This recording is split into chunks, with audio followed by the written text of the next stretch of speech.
reka nongere nkuramutse kandi nkwifurize amahoro y'Imana we mukunzi wa Bwiza TV na bwiza.com.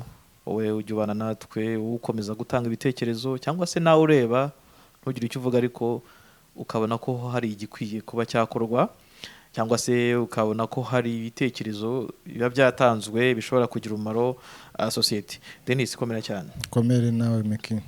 Uyu munsi tuganira ku ngingo isa nkaho ikomeye cyane, ingingo twavuga ko iza igaragara mu muco cyangwa se mu miterere y'abantu, mu mibereho yabo. Twavuga ko atari ingingo nziza Denis, aho usanga uyu munsi umuntu ashobora kwifuriza gupfa Denis cyane, mutaturanye, mutadikanyije isambu, nta nicyo yewe niyo mwamufite ibyo muhuriho bundi kuki ashobora kwifuriza gupfa. Ni ibintu abantu benshi bakunze kwibaza ati mu Banyarwanda iyo yifurije undi mugenzi we gupfa cyangwa se undi we mugenzi we yapfa akabyishimira bimumariye iki, yunguka iki? Ni ibintu bisa nkaho bimaze kugaragara ko mu Banyarwanda haba harimo amaraso y'ubugome ndetse bamwe bakavuga ko harimo n'ay'ubwicanyi. Bamwe bakaba banahangayikishijwe n'iki kibazo bibaza ikintu cyakorwa, batese no kubera ko igihano cy'urupfu cyakuwe mu mategeko y'u Rwanda, niyo mpamvu Abanyarwanda basigaye bafite ubugome bumeze gutya. Ahanini barabishingira ku byaha birimo bikorwa, ibyaha by'ubwicanyi, aho umuntu atinyuka agafata ishoka akica umugore we, undi akica umugabo we, cyangwa se umwana we, bakanahera no kuri jenoside yakorewe Abatutsi Denis. Nayo ubwayo ni ikimenyetso cy'ubugome ndengakamere. Abantu kwica undi mugenzi wawe birakumarira icyurunguko iki? Ko n'abashaka ibintu bica umuntu ashaka ibintu nawe uzapfuka bisiga. So rero aho tugiye kwibaza kuki umunyarwanda ashobora kwica mugenzi we, kuki ashobora kumwambura ubuzima cyangwa se kumwifuriza gupfa. Denis, wenda duhereye ku nkuru iri ku kinyamakuru Igihe. Inkuru y'Igihe rero nayo ifite umutwe ubaza uti ese ni uwuhe muti ukarishye w'ubwicanyi n'ubugome bugaragara mu Banyarwanda? Umunyamakuru yaricaye arabyibaza. Akwibaza nuwuhe muti, nawe ushobora kubyibaza. Ukibaza iyo ubona umunyarwanda abona mugenzi we yapfuye ati Imana ishimwe, agashimira n'Imana ko mugenzi we yapfuye. Hari n'abajya mu nsengero bavuga ngo sha nguriya muntu ngo yari yaranzengereje ngo ariko Imana agize gutya iramwica, iramudukijije ngo yakoze impanuka. Umuntu agashima Imana ngo umwanzi wanjye yarapfuye. Umwanzi wawe kapfuye urungutse iki? Ikintu rero kigaragaza ubugome bw'Abanyarwanda nuko usanga ubwo bwicanyi ahanini bwibanze no mu miryango. Abantu bakabaye ntuze gushyira muri rusange, bamwe abantu bakabaye batahiriza umugozi umwe. Oya nuko inkuru nyinshi zigaragara uzarebe ntabwo wabigira ibanga, nuko usanga ubwo bwicanyi buri kubera mu miryango, umugore n'umugabo, abana barimo barica ababyeyi. Gusa ntago wavuga ngo n'Abanyarwanda bose, bamwe muri bo, ubwo nanjye sindi umwicanyi nawe nturi umwicanyi. Nibyo. N'abandi hari mwavuga rero ati igihano cy'urupfu wakigarura hari bino bintu byacika, abandi bakavuga bati mumwishe se mwaba mumukijije. Abo nabo mutamushyize muri gereza ngo aboreremo. Abo nabo rero urumva bafite umutima w'ubwicanyi muri bo, ugarura igihano cy'urupfu. Abandi bati mumushyire muri gereza aboreremo yumve. Aho gushaka umuti watuma ibi bintu bicika, uhereye mu buryo buri mentale, bijyanye n'imitekerereze cyangwa se bujyanye n'imico y'aba bantu, ahubwo ukavuga ngo nawe bamwice. Bamwice se babandi ko bavuka ubu se ko tufata urugero rumwe. Abicanyi bishe abantu muri 1994 muri jenoside yakorewe Abatutsi. Uyu munsi none ko benshi bafunzwe kuki abantu bakicana? Suko se niyo mpamvu bakwereka ko bisa nkaho ari ibintu biri muri kamere ya bamwe mu Banyarwanda. Uhereye ku bw'abami ukageza uyu munsi none Abanyarwanda baricana cyane. Ni uzumve n'ibyivugo byabo. Ugiye mu buvanganzo uvuze ko yamuteye icumu rikamuhoroteramo, akenda aho yari rikimuhorota, bakoma amashyi bati nuko nukuri intwari. Ariko Denis, ukaza kwibaza na Bibiliya nayo iyo bavuga ubuhanganyi bw'Imana avuga uburyo iteza umuriro gukamira abantu, uburyo Imana yateje Abafilisitiya b'Isiraheli bakica Abafilisitiya.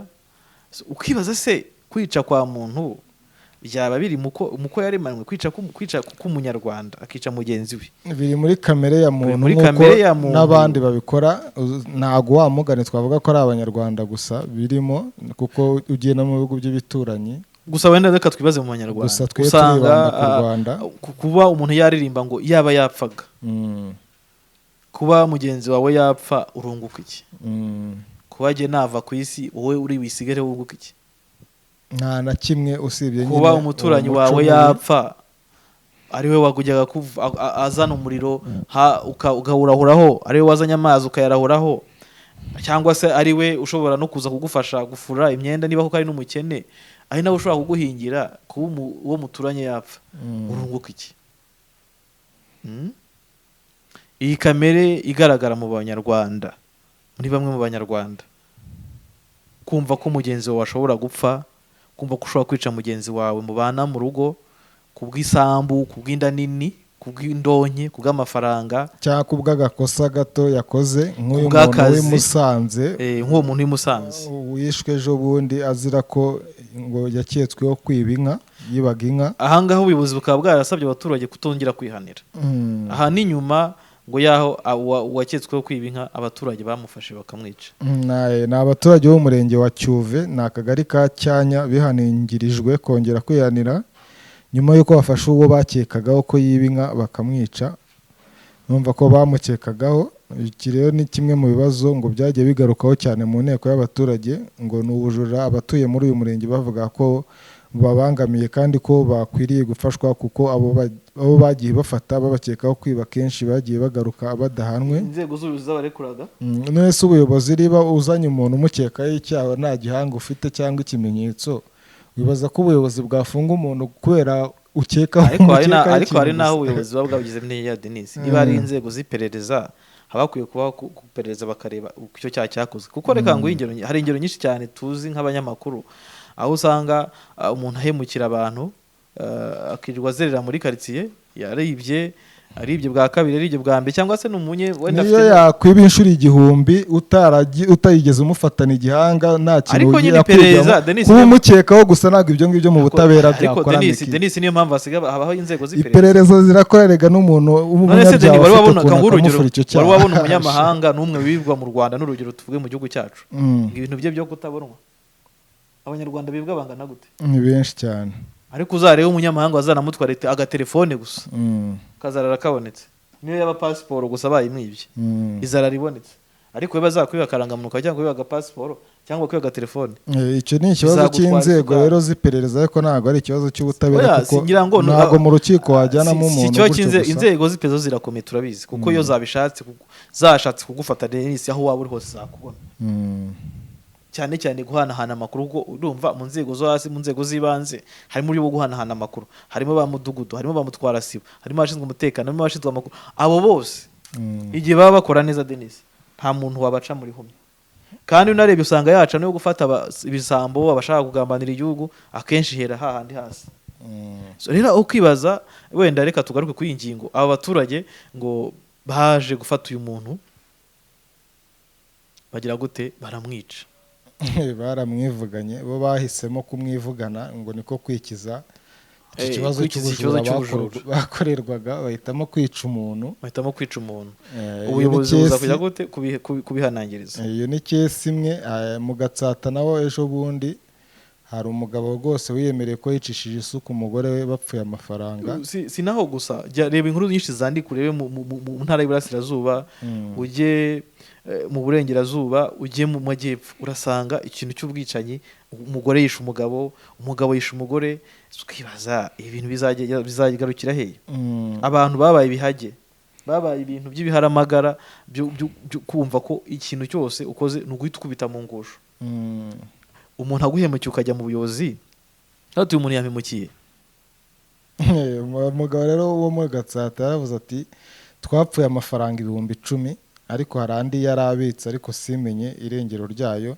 aho yakoreraga yose sinamenyaga aho ayerekeza ati ibyo rero nkafata icyemezo cyo kumwambura ubuzima ariko se aho kugira ngo mwambure ubuzima yo yigendera umugabo aho kugira ngo agere we kwambura umugore ubuzima yasutse mu rugo akigendera ibaze kuzira amafaranga 10,000 rwose umugore aho kugira ngo yambure umugabo ubuzima yasutse mu rugo akigendera kari bwo buryo bwo guhana amahoro n'ubundi mwarahuye mukuze So Denis, tujye ku inkuru yanditswe ku gihe yanaduhaye inspiration yo kwibaza impamvu abanyarwanda bagize haravangwa hagiye gushira imyaka 23 y'u Rwanda ihanishije kandi igashyiraho mu bikorwa bwa nyuma igihano cy'urupfu kuko itegeko iyo gihe ryavuga ko wahanwe n'icyaha cyo kwica nawe akatirwa urwo gupfa.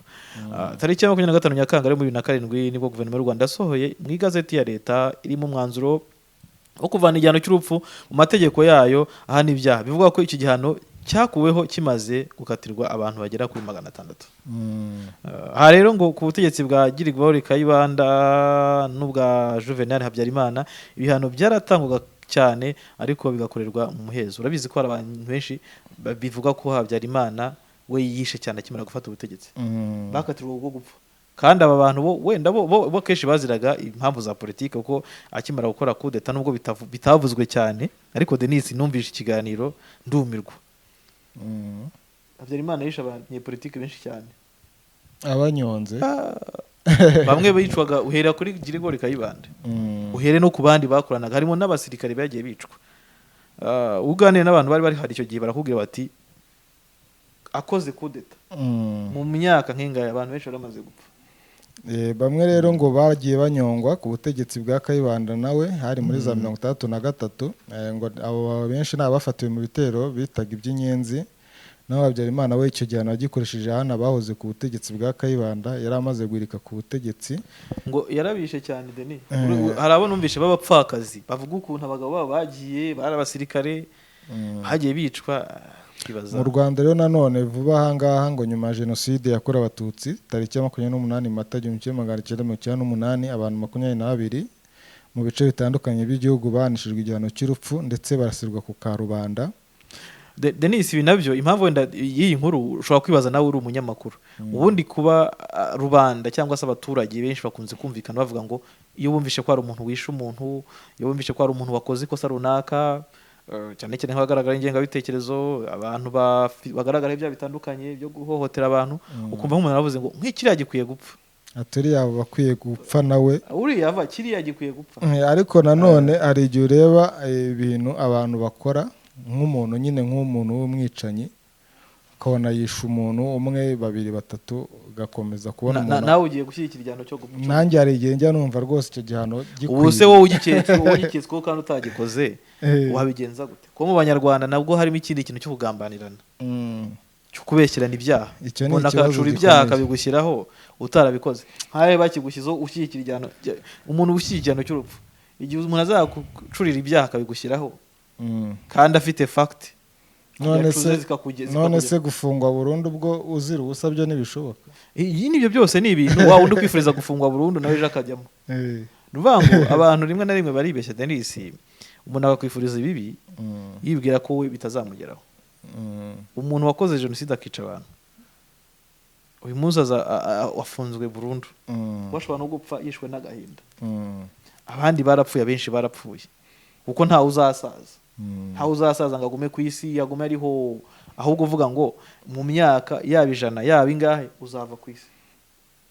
Nyamara wowe wakuye abantu ku isi utarabisabwe n'Imana, si wowe wabazanyeho, ariko urifuriza abantu gupfa uri murica abantu. So nuvuga ngo mu Banyarwanda ukibaza ni kamere yabo, ni umuco, ni imiterere muri bamwe mu bagaragaraho kwifuriza abandi gupfa, bamwe mu bagaragaraho ubwicanyi.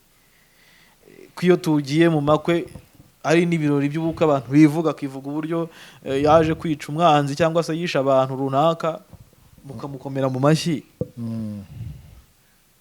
bihurira ugasanga ni ibintu biri mu muco mu muco nyarwanda se. Ariko ngiye ntago mpamya ko ari ibintu biri mu muco nyarwanda, mu byivugo byabo uzamve mu byivugo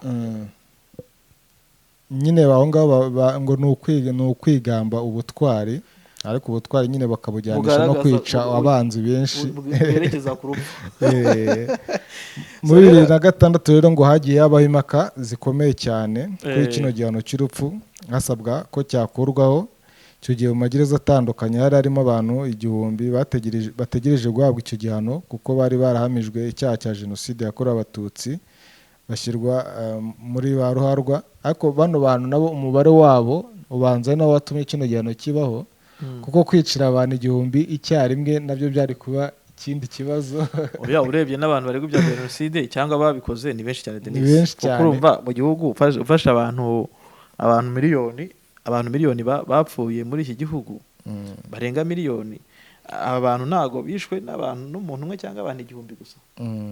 Urabona igihugu kingana, ureba imisozi imihana ihari, urumva abantu bari bushire. Kandi ngira ngo wajye ubona ko hajeho ikijyanye na gacaca, azaho gahunda y'ubumwe n'ubwiyunge, abantu bamwe baranafungurwa kandi barisha abantu.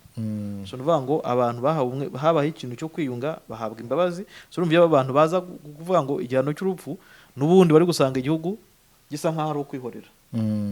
Byari guhita bisa nkaho kwihorera Denis.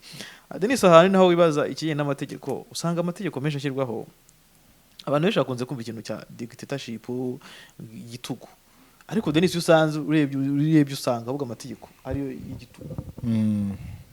Kandi wari ugasanga nta kindi kintu gishobora kuba cyatuma umwana w'umuntu cyangwa se umuntu ashobora kujya ku murongo hatagira amategeko cyane. Itegeko ritariho umuntu yaba ikigomeke, niko twavuga. Nyine ubwo kuba ikigomeke k'umuntu kwa kundi kumva ko ari free, yemerewe gukora ibyo ashaka, yemerewe gukubita uwo ashatse, yemerewe kurya ibyo ashatse, hakabaho kurenga imbibi zawe. Ariko abantu babayeho bakagira umuco wo kumva ko ibyanjye n'ibyo byanjye, kandi biranyuze birampagije, ibya runaka ni ibya runaka, kubaho kwa runaka ni inyungu zanjye, nuko utabaho ni inyungu kutabaho bwo ni igihombo. Kubaho ni inyungu zanjye, kuko abantu bajya banatekereza iyo uturanye n'umuntu, iyo urwaye ushaka kumutabaza cyane, naho utamutabaza naba afite amazi mu rugo iwawe ushaka kuzaba yarapfuye ujye kuvoma iwe. Urugero ntanzi, iwawe ushaka kuzaba nta muriro ufite, nta n'ushaka kurahura igishirira cyangwa uburyo bwo guteka bwo ku mashyiga mu Kinyarwanda bajyaga barahura, ujye kurahura kwa mugenzi wawe. Oya, ni Imana yaremye Adamu, ubundi yari ifite gahunda yo kurema Adamu wenyine, ariko isanga atabaho ku isi wenyine, imuremera cyane. Urebye abantu bajye bagira logique mbere yo gukora ibyaha, kuko abantu bakora ibyaha nibo batuma amategeko agenda akazwa Denis. Agakazwa hakarimo na wa wundi uzira ubusa, wahuye n'ababagambanye nabo babagome batishimira ko umuntu abaho, cyangwa wahuye n'ibindi yashowemo atazi uko byagenze nawe abigenderamo. Nyine uvuga ngo amategeko, urinarebye usanga amategeko niyo agira dictatorship ya mbere, kuko nta guha ubwinye. Nuvuga ngo hari inzira, hari akumba ugomba kubamo kawe, aho utagomba kurenga, hari imbibi utemewe. Nuvuga amategeko ashyiraho imbibi z'ibyo abantu bakwiye gukora n'ibyo badakwiye gukora. Ariko none ugasanga izo mbibi zaje kubera ba bantu ubwabo nibo batumye bazizanira. Kuko amategeko niyo atanga organization, atanga organized mu bantu, niyo atuma abantu baba organized, niyo abantu bashobora kuba babayeho neza, niyo atanga structure y'imibereho y'abantu. Kuko abantu igihe badafite amategeko usanga Denis bakoresha. Denis, twigire ku iyi nkuru, twagiye dushyiramo n'ibyacu, ariko kuvutsa umuntu uburenganzira cyangwa se kuvutsa umuntu ubuzima, umunyarwanda byungukiramo iki? Nta nyungu ibyo ari byo byose. Wenda zishobora kuba ari inyungu z'amaronko cyangwa se z'indonke. Hari nk'umuntu ushobora kwica umuntu hari ikintu cyo ashaka kwigabiza cyangwa gutwara, ariko hari n'undi muntu wica umuntu nta nyungu n'imwe ari bukuremo, nko kwica nk'umugore wawe, simba mbona inyungu uri bukuremo. Cyangwa ukabona nk'umwana yisha umubyeyi we, kandi ariko nanone usanga cya kibazo cy'indonke, ugasanga arashaka nk'isambu umubyeyi yamwimye. Reba nko wisha umugore we ku mafaranga 10,000 bigatuma wica. Hari n'abandi bica abandi mu bikino, cyangwa baziza abagore, yego, hari ababaziza abana babo, hari abaziza, hari utuntu twishi tutuma abantu badakora. Nuvuga ngo udakontorora amarangamutima yawe bigatuma ukora icyaha cyo gukuraho ubuzima bwa mugenzi. Hano rero haravuga ngo abadepite bavuga ko igihano cy'urupfu kibaye kiringo kinariho cyaba ari cyo cyoroshye kurusha uko umuntu yahanishwa gufungwa burundu akaba yakumva ko atazongera gusubira mu muryango nyarwanda. Hano rero bakavuga ngo umuyobozi wungirije wa komisiyo y'uburenganzira bwa muntu no kurwanya jenoside mu nteko ishinga amategeko, umutwe wa depite Karemera Francis, yavuze ko igihano cy'urupfu cyaba ari nko korohereza umuntu bigatuma atitekerezaho. aranyumvira. Nuvuga ngo iyo umwishe nyine ngo uba umukijije nta mwanya wo kwicuza uba umuhaye. Hano bakabanga ati igihano cy'urupfu nticyakuraho icyaha cy'indengakamere. Hari n'uwo uhanisha igihano cy'urupfu ukaba umugiriye neza. Ngewe ntekereza ko igihano cyo gufungwa burundu nta mbabazi zizabaho ukagumayo akagumayo ntazagaruke mu muryango nyarwanda, aho niho uzi ubwenge yicuza akavuga ngo nakoze icyaha ndahanwa, ariko kumwica uba umukijije. Urebye nawe ntabwo yemera ko hakwiye kubaho igihano cy'urupfu kubera ko ubusa nkaho ukijije umuntu wakoze ibyaha ndengakamere. Ngo yavuze ko iyo umuntu afunzwe nibura bimuha umwanya wo kongera kwitekerezaho bikanamuha isomo rikomeye. Denis, ni naho usanga iyo abantu bafunze akenshi nibo bakunda gufasha muri kampeni runaka cyane nk'iz'ubumwe n'ubwiyunge, mu kugaragaza ko bashobora kuba bahindukiye mu buryo bwo gukumira ibyaha, gufasha abantu kwirinda kugwa muri ibi byaha biba bigaragaza. Denis, rero tugikomeje hano niho ukibaza, reka tugebe kugira ngo tugaruke ku ngingo yacu, ngo urwego rw'ubushinjacyaha rwo ruherutse kugaragaza ko amadosiye y'ibyaha byagejejwe mu bushinjacyaha yikubye inshuro zirenga 3. Ngo biva ku byaha bisaga 25,000 muri 2015 bigera ku byaha bisaga 60,000 na 2020. Denis, urumva ibyaha ukuntu bingana mu myaka 5 gusa. Barakubwira ko ngo mu byaha 10 bizaje umuryango nyarwanda harimo n'icyaha cyo gukubita cyangwa gukomeretsa umuntu. Ni kimwe mu byaha bizimbere byerekeza ku kwica, biganisha ku kwica nyine, gukubita no gukomeretsa. Bavuga ko ngo atari abantu bose bazi ko gukubita umuntu cyangwa kumukomeretsa ari icyaha gihanwa n'amategeko y'u Rwanda, nyamara kiri mu byaha byakozwe n'abantu benshi, dore ko mu myaka 4 hagaragaye ibyaha 21,000, muri byo 3,000 byatewe n'amakimbirane yo mu ngo. Muri 2015 ngo habonetse ibigera ku 4,000, mu gihe mu 2016 byongere bikaba 4,300 n'imisago. 2017 bigera muri 5,665, ndetse muri 2018 biba 7,448. Denis, rero ukaba wibaza kuba abantu bakwica bagenzi babo byabungura iki? Kuba wowe wagana ku cyaha cyo kwica mugenzi wawe n'iki wakunguka?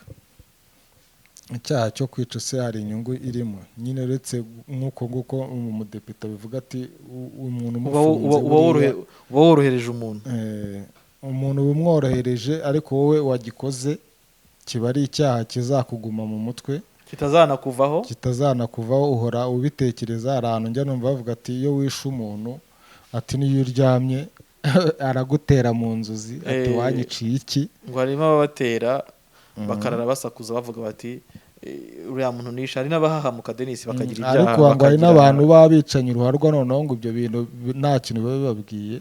Aho yica umuntu 1, 2, 3 akagenda akaryama agasinzira rwose nta kibazo yifitiye. Denis, ni ikintu abantu bakwiye kwibaza cyane cyane mu Rwanda. Ese wowe munyarwanda wica mugenzi wawe, iyo utekereje ubona kwica mugenzi wawe, kwica umuturanyi wawe, kwica uwo mubana mu rugo, kwica abanyarwanda bagenzi bawe, kwica abavandimwe bawe, kuba wanabitekereza ubwabyo, niki byakungura? Niki byazana ku iterambere ry'igihugu? Niki byahindura ku iterambere ry'urugo rwawe usibye kurisubiza inyuma? Kubaho wowe uriho. Ubundi Denis, ikintu nuko kuba banamenya nuko kubaho kwawe nukuberaho society, ntago wowe ukwiye kuba wiberaho. Biterwa no kuba abantu bikunda bizirikana, ukumva ko wowe ukeneye kuba wowe nkawe, to yourself, ukaba selfish. Nyamara kubaho kwawe ni inyungu ku muryango nyarwanda, kubaho kwawe ni inyungu ku bandi, no kubaho kwa wa wundi mufitanye amakimbere cyangwa se mwagiranye ibibazo ni inyungu za society, ni inyungu zawe kuri wowe Denis. Kuko kumukura ku isi nawe ujya gereza, cyangwa se ushobora gupfa nawe, cyangwa se ushobora gura n'ibindi, nawe ubwawe iyi si nta n'umuntu n'umwe kukigengira ngo nta n'abantu baragize imyaka 20 bahari ku isi. Abahari wenda ni bakeya, ushobora kubabara bazagira imyaka ingahe bariho bakiyifite. Usanga ari nabo babandi bashyirwa mu bitabo abantu badasanzwe, bashyirwa muri Guinness de Record. uretse rero ngo abica bagenzi babo hari n'abagaragaza ko ngo igihano gikwiye ku bantu, igihano cy'urupfu nyine ngo gikwiye ku bantu basambanya abana. abo ni Abanyarwanda kandi babivuga basabira abagenzi babo igihano cy'urupfu. ngo cyaje mu 10 nabyo byugarije igihugu cyo gusambanya abana. Ibi rero ngo bigatuma hari abatekereza ko kuba igihano cy'urupfu cyarakuweho mu Rwanda ari imwe mu ntandaro y'ubugome ndengakamere bukigaragara mu gihugu. Ariko ntago wa mugani icyaha cy'urupfu nako igihano cy'urupfu gishobora gukuraho, ntago gishobora gukiza kamere.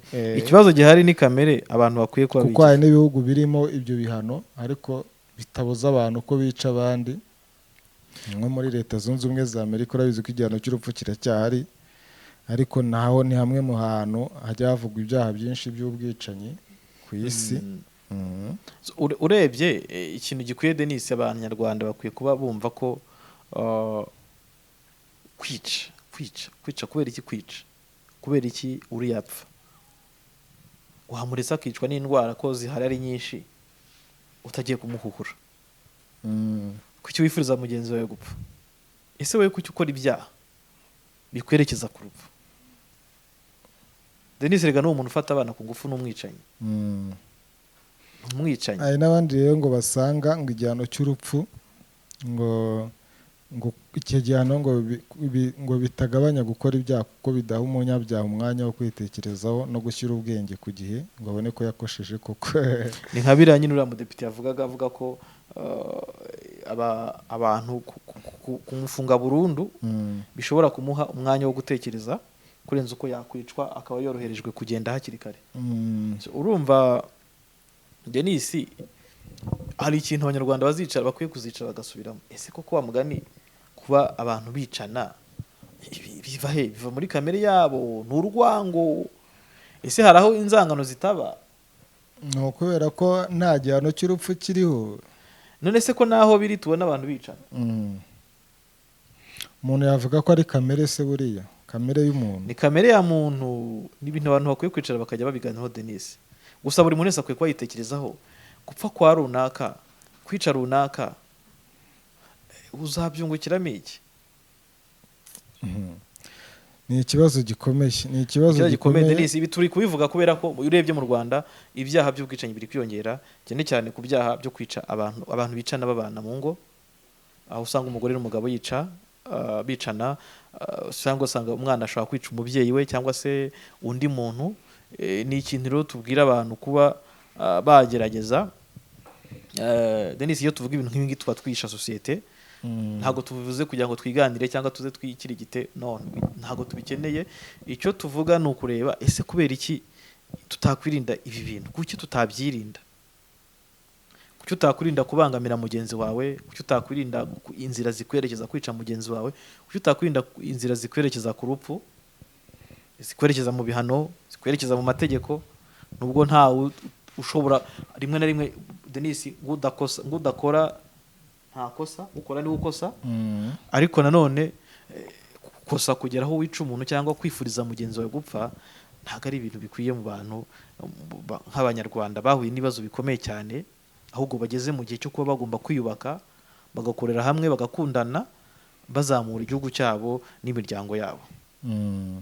No gusubira rero ku kintu cyo kubahiriza amategeko nk'uko abayobozi bamwe na bamwe babishishikariza abantu, kuko ubona ari cyo kintu bavuga Denis. Umuntu agukoreye icyaha ukamuripotinga cyangwa se ukagira ahantu abantu bimenyesha, aho gufata icyemezo cyo kwihanira. Ko kwihanira gushora no kuvamo nyine ko kwica umuntu bitewe na yangusho iri muri kaboko bamwe mu Banyarwanda.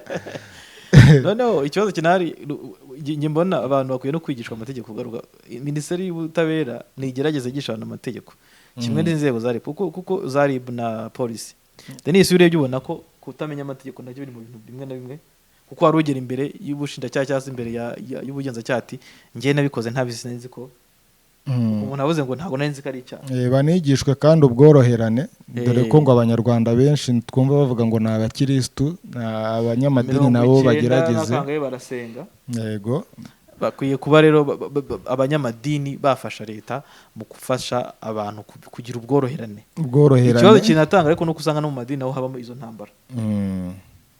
ni ukuvuga ngo isi tubayemo muri iki gihe nayo ishobora kuba iri mu kaga n'akagambane kahe se kandi twe tukagashyizeho se kibi nawe ashobora kuba adukoreramo adukoresha se kibi ni wowe ni njyewe n'Imana ni njyewe ni wowe nuvuga ngo Imana ikorera mu bantu na se kibi akorera mu bantu nuvuga ngo abantu nibo bakwiye kuba bamenya uko inkuru ibyiza na Bibiliya ku bakunda gusoma Bibiliya iravuga ngo nukora ibyiza uzemerwa nukora ibibi nabyo uzagira ingaruka zabyo kandi nta muntu utazi ko kwica umuntu ari icyaha ariko umukurira ku isi kubera haba ku isi haba no kutayimuzanyeho umukurira ku isi kubera iki so Denis rero ngiki kintu twibaza twebwe ndetse n'umuntu wese yibaza niyo ugiye wibaza abantu benshi babiganira mu masaro cyangwa mu ngo zabo wibaza ati kuki abanyarwanda bicana kuki abanyarwanda barimo kwicana usanga ari ibintu ari sije abantu bashaka kuvugaho abandi bati mu mwice mu mubambi ati igihano cy'urupfu kigaruke ariko se ko nikigaruka kizakemura ibibazo byose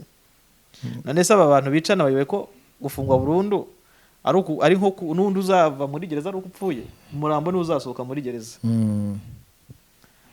ntabwo ari cyo gisubizo urebye kuko no mu bihugu akirimo icyo gihano ntabwo bibuza ko abantu bica abandi usare muri Amerika ntirirwa barasana buri munsi cyane gusa umupolisi ejo bundi wishe wa mwirabura byakuruye imyigaragambyo ku gihe cya Trump ntago yari umupolisi nyaraza amategeko cyane ikintu gikwiye ahubwo abanyarwanda twebwe nk'abantu bahuye n'ibibazo bikomeye Denis bakwiye kubaho uburyo bw'ubworoherane abantu bigisha koroherana kumenya amategeko kuko urabona nk'ubushinjacyaha uravuga ko ibyaha byariyongereye byikuba inshuro 5 mu myaka 5 gusa kandi no kuvuga ngo mu yindi myaka 5 iri imbere ubwo bishobora kuzaba nanone byiyongereye muri ibyo byaha 5 hakazamo ibyaha rero by'ubujura biza imbere Denis ubujura nibwo bwa mbere ubujura nibwo bwa mbere hakazamo gukubita cyangwa gukomeretsa ibyo byose bigeza ku bwicanyi gukoresha ibiyobyabwenge gusambanya abana bishobora kugeza ku bwicanyi guhozanya ku nkeke naho nibyo byinshi niko bimeze muri iki gihe imiryango kwicana gukoresha ibikangisho guhimba inyandiko ubuhemu kwigana cyangwa guhimba amafaranga ni icyanyuma icyo wenda abantu bashobora bati gishobora kuba n'icya mbere kuko wenda abantu bose bashaka amafaranga ariko tekeza kuba ibyaha byerekeza ku bwicanyi kwambura abantu ubuzima ari byo biza ku mwanya wa mbere ni isoni n'ikimwaro ku bantu twebwe ku banyarwanda dukwiye kuba twarabonye isomo twakabaye duha agaciro ubuzima kurusha ibindi bihugu byose byabayo kuko ibyo abanyarwanda bahuye nabyo ibyo abanyarwanda banyuzemo byakwiye kuba bibayisoma ariko iyo urebye mu gihe cy'ubutegetsi bwagiye busimburana usanga abanyarwanda haragiye habaho uburyo bw'ibyaha byinshi by'ubwicanyi byagiye bihitana abanyarwanda ukareba kuva 59 ukareba bigeze ku makudeta yabaye urumva urebe 94 Denis rero uyu munsi none umuntu ntatinyuka kwica undi kandi hari amateka agenda yumva ariko none ugatangazwa no kubona mu bimwe mu byivugo cyangwa mu buvanganzo bw'abanyarwanda utashobora kuburamo ikintu kijyanye no kwica udashobora kukibura bishoboka ko ari ikintu rero turi mu maraso so nawe rero ushaka kwibaza no kubera iki ubundi umunyarwanda yakwica undi kuki ubwicanyi yungukira hehe kuba uriho arahomba iki twasoza ikiganiro nawe tukubaza nawe wibaze ikindi cyo twibaza natwe kuki abanyarwanda bicana nica mugenzi we arugukira hehe kubaho kwa mugenzi we arahombera hehe ese kwica ni wo muti cyangwa hari ubundi buryo abantu bashobora kubana hari ubundi buryo abantu bashobora kugororwa hari ubundi buryo abantu bashobora koroherana ni ikibazo cyo kutamenya amategeko ni ikibazo cyo kutoroherana ni kamere y'abantu ni ikihe kibazo tanga igitekerezo cyawe nawe utubwira uko byumva reka tugushimire tubwira gukora subscribe ukore comment ukore na like cyari ikiganiro twakoraga isanzure igena mugenzi wanjye Denis Nsengiyumva nanjye nari Mekika Yiranga aho twibazaga kuki nge nakwambura ubuzima kuki wanyambura ubuzima kuki tutakoroherana murakoze